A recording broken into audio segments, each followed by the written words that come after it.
CV. Nous avons en face de vous quelqu'un qui connaît bien le milieu international pour avoir été directeur de programme dans le système des Nations Unies. Il a été cumulativement avec ses fonctions directeur de programme en Haïti, au Tchad, au Nigeria et un peu partout à travers le monde pour avoir travaillé dans l'humanitaire. Alors il est expert en santé et en nutrition. Il a eu à intervenir dans des champs de conflit. Alors pour une personne de cette expertise, de cette dimension, je crois qu'il va partager avec nous, avec le Sénégal, je dirais, son expérience à l'international. Donc nous avons la chance, au niveau de la CCR, d'avoir quelqu'un de cette dimension et qui va partager avec nous, déjà, de par son expérience, ce qu'il sait du PSE et les voies et moyens qui vont nous mener vers l'émergence. Et je crois que c'est cet homme-là qui va vous parler aujourd'hui du PSE. Je passe la parole à M. Diallo, s'il vous plaît. Merci, monsieur le coordonnateur. Merci, monsieur Balné. Pour ma part, je pense que la conférence est terminée. Il y en a dit, Balné a tout dit. Ce que je veux, c'est juste fermer ça et puis partir. Si vous voulez que je projette certains slides, je peux le faire, mais ça va prendre moins de temps qu'il n'en a pris. Il a déjà tout fait. C'est à vous maintenant de prendre la décision. Où on va, bien. Vous savez, de tout le temps, on a dit que si vous voulez aller très loin, il faut aller avec les gens. Si vous voulez aller très vite, allez-y tout seul. Qui dira si vous êtes arrivé là où vous voulez aller, qui ne le dira pas, on ne sait pas. Mais en tout cas, si vous allez avec les gens, vous irez très loin. C'est pour ça que quand on a pensé à faire une introduction au débat, en fait, chaque fois qu'on nous dit conférence, je commence à trembler un peu. C'est une introduction au débat. Je veux qu'il y ait des débats, que chacun vraiment débatte, donne ses idées. C'est l'ensemble de ces idées qui constituera et qui nous mènera là où nous voulons aller. Donc, comme vous voyez ici, sous la houlette du coordonnateur, il y a beaucoup de gens qui ont travaillé là-dessus. J'ai cité seulement 2 ou 3 personnes, mais il y en a d'autres. Par exemple, Baba Thiam a contribué, c'est un des piliers de ce travail. Aboubakry Tal, qui m'a demandé de vous présenter ses excuses parce qu'il n'a pas pu venir à la dernière minute. Il a eu une contrainte majeure qui a fait qu'il n'a pas pu venir. Mais en fait, il serait là, ce serait lui qui prendrait le crachoir. Après ça, il y a eu d'autres qui ont amené d'autres contributions, mais on m'a dit de ne pas allonger la liste. Et moi, dans tout ça, qu'est-ce que j'ai fait? C'est simplement être le secrétaire. J'ai fait le secrétariat, c'est-à-dire tout ce qu'on a apporté, j'ai mis ça dans une copie, et puis j'ai relancé la copie, et puis voilà, maintenant la copie vous est parvenue ici. Donc je n'ai pas fait grand-chose là-dedans, en fait. Mais puisque je n'avais pas fait en ce moment des efforts, ce que je regrette maintenant, on m'a dit, bon, mais écoute, c'est à toi maintenant de présenter. C'est ça. Donc, comme je suis le moins capable, celui qui a fourni le moins d'efforts, et bien on me demande de fournir des efforts supplémentaires pour présenter ce qu'il y a ici. Et c'est pour ça que je prends donc le crachoir. Ça veut dire quoi? Ça veut dire que si je finis la présentation, c'est ce groupe-là, cette équipe-là, qui va prendre la parole pour compléter, parce qu'il y aura beaucoup de missions. Vous savez, l'intérêt avec le résumé, c'est d'aller vite. L'autre côté versant, c'est de ne pas dire grand-chose. Et donc, ils prendront la parole pour compléter. Je pense que le modérateur va s'en souvenir. Et ensuite, il y a un document qui s'appelle le PSE officiel. Donc, tout ce qu'on est en train de dire là, ce n'est pas quelque chose de vraiment nouveau. Le document existe. Il vous a été envoyé, je pense, par un lien que le coordonnateur a dispatché à tout le monde. Ceux qui ne l'ont pas eu peuvent le redemander, ils peuvent refaire le renvoi, et vous allez voir que le document existe. Ça, tout le monde le sait déjà. Donc, pour ceux qui ont lu le document, il n'y aura pas beaucoup de choses de nouveau, mais il faut nous apporter des idées. On va perfectionner le travail. Ceux qui n'ont pas encore eu le temps de le parcourir tout entier, il y aura un résumé. Ça va vous inciter à aller le revoir et à donner des idées. En fait, comme je le disais au début, je veux susciter les débats. Au lieu de faire une conférence où on parle, sujet, verbe, complément, on parle, et puis à la fin, tout le monde est fatigué, là on voit de l'eau, on s'en va. Non, je veux que les esprits travaillent, la matière grise. Vous savez, quand je le disais tout à l'heure, la convention des cadres piliers du parti, c'est la matière grise. C'est mettre ensemble les idées. C'est travailler, aller de l'avant, illuminer le chemin. Attends, je crois que c'est pas bien joli, mais vous savez, Bandé le disait au départ, il y a une vision qui s'est matérialisée enfin avec le plan PSE. C'est quoi cette vision? C'est la vision d'un Sénégal émergent en 2035 avec une société solidaire et un état de droit. Tous ceux qui ont lu le programme de Youn Yopouté avant, ceci n'est pas nouveau.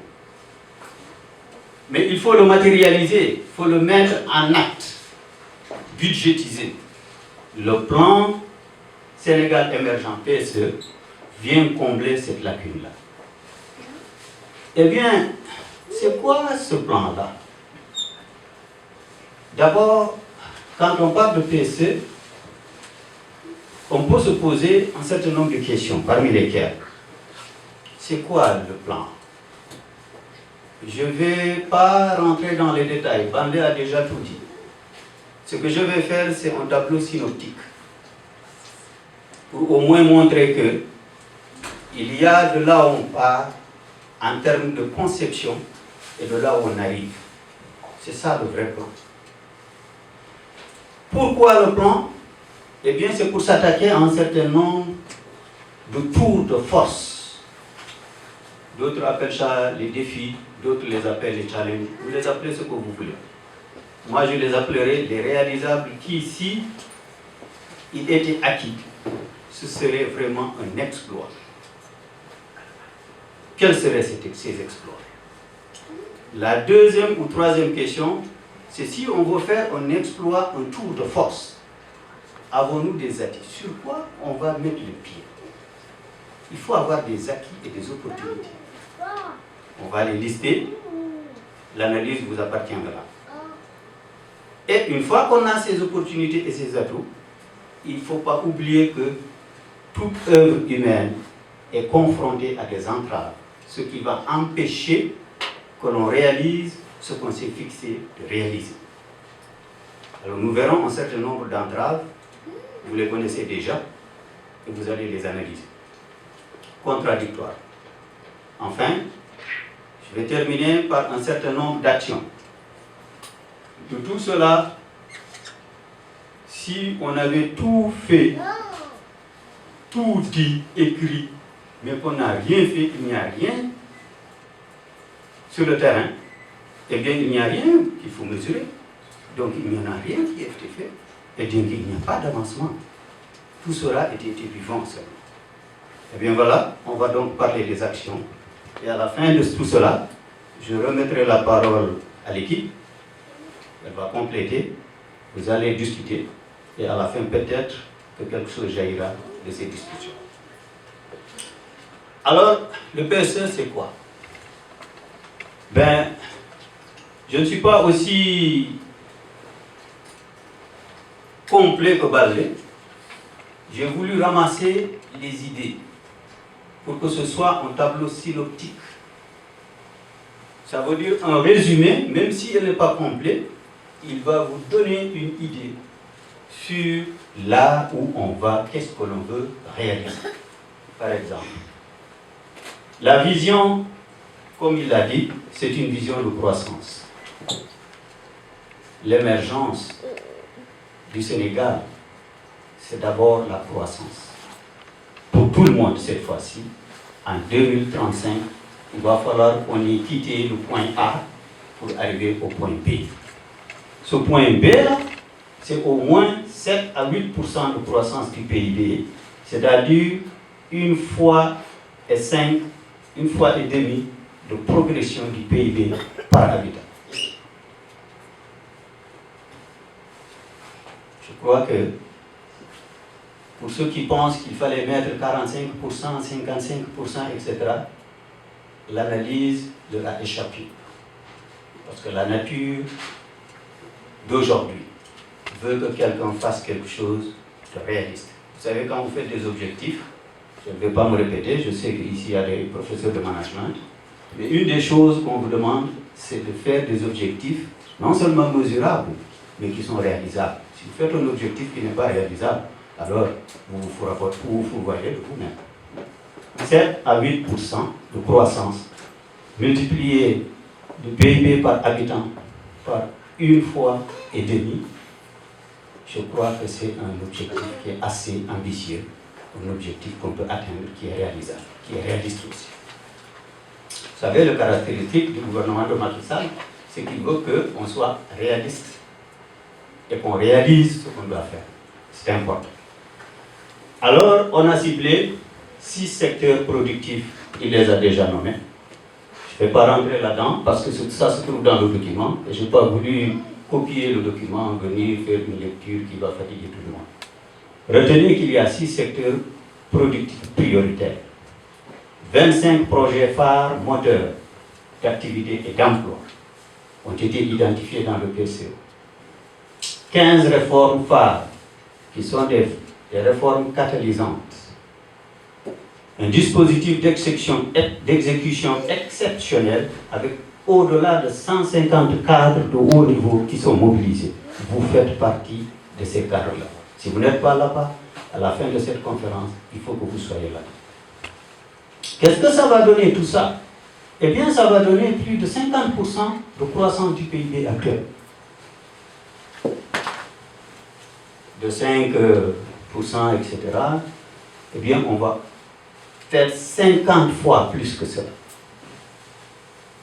Alors, il y aura une création d'emplois. Vous savez que tout le monde parle de l'emploi. Et l'emploi, c'est le leitmotiv de tous les gouvernements. Il y aura au moins 600 000 emplois. Il y aura une multiplication du volume de nos exportations par 2,5%, ce qui est important. Aujourd'hui, on est à moins de 0,5%. Alors, pour ce faire, il y a eu un budget. Vous savez ce qui est malheureux pour, je dirais, la plupart des plans régionaux, pour ne pas dire africains.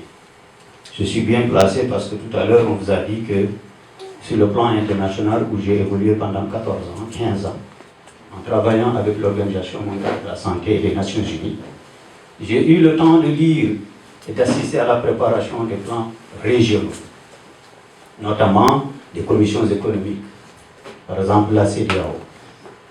Ce qui est marrant chez nous, c'est qu'on peut écrire un beau document, mais qu'à la fin, ce document n'est pas budgétisable. Ça veut dire qu'il n'est pas bancable. Ça veut dire qu'on ne peut pas récolter de l'argent pour faire ça. Il n'est pas faisable. Alors, je crois bien que le PCE en a appris la leçon et ils ont donc budgétisé. Et on est en train de chercher 12 milliards de francs CFA, dont 56% ont déjà été obtenus. C'est déjà quelque chose. Parce qu'on a déjà 56% du budget qui sont disponibles, qui peuvent être utilisés immédiatement. Donc il ne faut pas attendre. Il faut prendre le large et travailler. Et bien pourquoi ce PCE? Je ne sais pas si cette photo est claire. C'est dommage qu'elle ne soit pas claire. Mais regardez ça. Vous allez me dire si vous n'avez jamais vu cette photo. Ou bien que vous n'avez jamais vu une telle situation. Que chacun se dise Si cet enfant était mien, en fait c'est une fillette, je vais vous le dire. Si cet enfant était mien, qu'est-ce que j'aurais ressenti? Une situation certainement embarrassante. Eh bien, le PCE, lui, va s'attaquer à un tour de force pour réaliser un certain nombre de livrables. Et quels sont les livrables qui, s'ils étaient réalisés, représenteraient ou relèveraient d'un exploit? Quels sont ces livrables? Vous savez, et vous l'avez déjà vu dans le recensement général de la population et de l'habitat de 2011, qui est en train d'être publié maintenant. Vous savez que le taux d'accroissement naturel de la population du Sénégal est en moyenne de 3,5-3,8 pour 1000. Quand vous allez dans les régions du sud, comme ma région natale de Kédougou, c'est 4 pour 1000. Pour vous dire que c'est élevé. De l'autre côté, si vous regardez l'accessibilité aux services sociaux de base, qui devrait être 500 sur 500, la moyenne au Sénégal aujourd'hui est de 300. Et si vous allez dans des régions comme la mienne, vous allez trouver que c'est 100 sur 500. Ça veut dire qu'il y a des disparités entre les régions. Et si vous regardez, comme disait Alassane Ouattara, le taux de sous-emploi, parce qu'il dit qu'il n'aime pas le mot que tout le monde utilise, la chômage, etc. Le taux de sous-emploi dans nos pays, y compris le Sénégal, eh bien, ça se range entre 26 et 30%. Alors, compte tenu de ces données-là, qui sont des faits réels et têtus, comment est-ce qu'un plan pourrait-il amener un équilibre entre la croissance exponentielle de la population et la stagnation des services de base et l'augmentation du sous-emploi? Comment vous allez réaliser un équilibre entre ces deux? Comment vous allez ramener ces deux courbes-là ensemble? Je pense que si le PSC arrivait à le faire, ce serait un exploit. L'autre chose, vous voyez qu'en 2012, il y a eu ce qu'on appelle le mix, c'est-à-dire une recherche santé, population et habitat, y compris l'assainissement ou assainissement et tout ça. Eh bien, ceci a été piloté par le PNUD, le Sénégal et l'UNICEF. On a trouvé qu'il y a 6 régions sur les 14 qui présentaient un déficit alimentaire qui rime avec la famine. J'ai cité les régions, mais vous savez que ça peut changer d'une année à une autre. 14 à 26% de nos enfants au Sénégal sont mal nourris. Au 2 avril 2015, quand on a cherché à aider les familles qui étaient confrontées à la famille, les familles, les ménages, disons, au nombre de 67 500 ont été déjà recensés, rien que dans la période de janvier à avril 2015. Mais vous savez tous que la période de soudure est au-delà d'avril, c'est à partir du mois de juin. Ça veut dire quoi? Ça veut dire que le recensement qui va continuer et qui va inclure les mois d'avril, mai, juin, juillet, août, et même septembre, parce que jusqu'en septembre, il n'y a pas de porte de récolte, eh bien, les ménages qui auront besoin d'aide et qui seront confrontés à la famine, ce seront certainement 2 fois ou 3 fois ce chiffre-là. Qu'est-ce que fait le PCE? C'est d'abord, dans un premier temps, avant même toute chose, c'est de dégager au moins les 22 milliards de francs CFA pour venir en aide à ces populations. C'est quand même un tour de force qu'un plan puisse, dans un pays tel que le Sénégal, assurer de façon endogène et permanente,